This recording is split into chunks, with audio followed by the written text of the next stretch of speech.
Kita pagi hari ini bertemu dengan jajaran KPK di bidang pencegahan, terutama kita mendapat arahan dari Pak Ujang Bahtiar.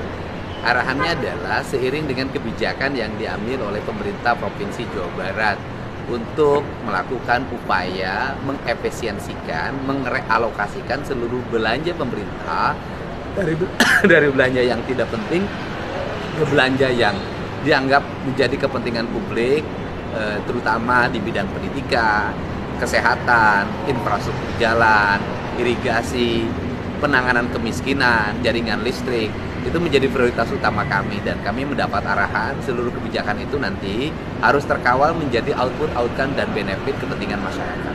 Sehingga hari ini kita mendapat berbagai upaya strategik untuk mensinergikan berbagai kebijakan itu pada arah peningkatan sumber daya manusia, kenyamanan layanan pemerintah, dan peningkatan kualitas kesehatan warga, sehingga Jawa Barat bisa mengalami peningkatan indeks ekonomi masyarakatnya, indeks kesejahteraan masyarakatnya, dan indeks pendidikan masyarakat.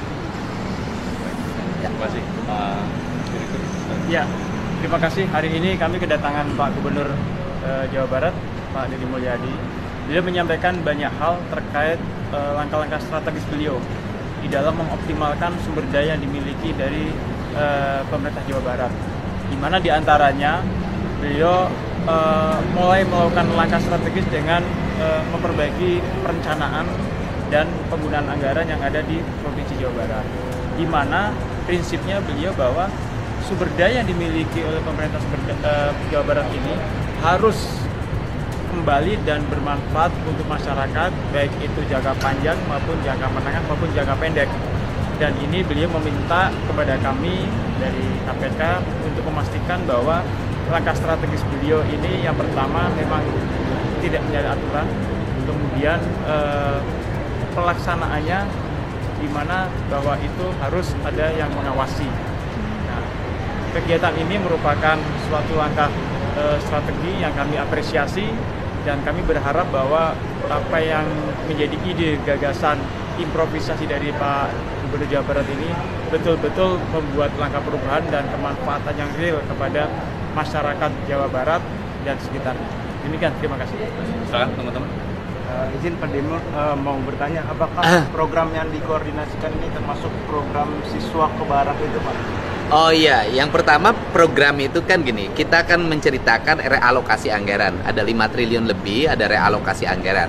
Realokasi anggaran itu merubah belanja rutin pemerintah yang dianggap selama ini memboroskan anggaran pemerintah. Kemudian alokasi belanja publik tapi tidak memiliki kepentingan publik. Misalnya di dunia pendidikan, ada belanja 700 miliar lebih untuk TIK. Sedangkan yang dibutuhkan oleh dunia pendidikan adalah ruang kelas baru, sehingga anggaran itu digeserkan menjadi ruang kelas baru. Kemudian ada belanja rutin perjalanan dinas pemerintah. Yang dibutuhkan oleh pemerintah hari ini adalah jalan raya, bukan perjalanan dinas, sehingga ada realokasi dari 700 miliar menjadi 2,4 triliun. Nah, kemudian ada sosialisasi yang biasa dibelanjakan oleh pemerintah. Yang dibutuhkan oleh masyarakat hari ini adalah banyaknya hampir 240 ribu rakyat Jawa Barat tidak punya listrik. Maka ada realokasi hampir 250 miliar dari angka 9 miliar untuk belanja penerangan listrik warga. Nah, seluruh rangkaian itu di dalamnya itu kan ada program pendidikan berkarakter yang di dalamnya merubah anak-anak dari punya sikap agresif tawuran, minum-minuman keras, kemudian korban game online, mengikuti pendidikan kedisiplinan, dan insya Allah berdasarkan rekomendasi dari psikolog dimungkinkan mereka besok sudah bisa meninggalkan barak untuk angkatan pertama. Nah, itu di dalamnya ada, dan insya Allah anggarannya produktif.